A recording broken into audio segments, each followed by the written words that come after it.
morning.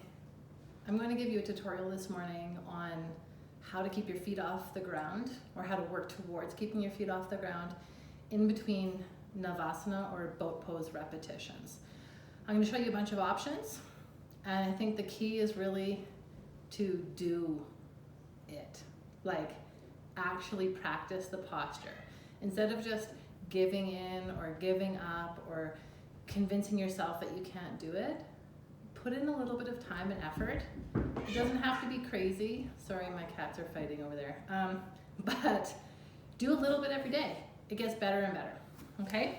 So the traditional expression of Navasana is here. And then in between each of the Navasanas, we cross the shins and we pick up. There's a few things that are gonna make this easier. I see a lot of people, when they do this, they cross the ankles, right? So the knees bow out and you just lose this connection in here. So I think if you cross your shins higher up, you have a better chance of keeping off the ground. And another thing is to keep these feet flexed. When you point the feet, they're just that much closer to the ground. So as you pick up, the toes are gonna come closer in. Another pointer that I think is really great to know when you're doing Navasana is there are a lot of different options.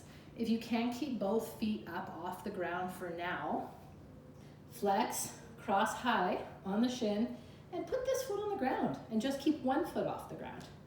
Lift, right? And over time, decreasing how much dependence you have on this bottom leg. Lift, and then switch your legs. Lift. And then over time, as you practice it, it gets easier and easier. Those are some great tips. I hope you learned a little something about how to keep your feet off the ground in Navasana.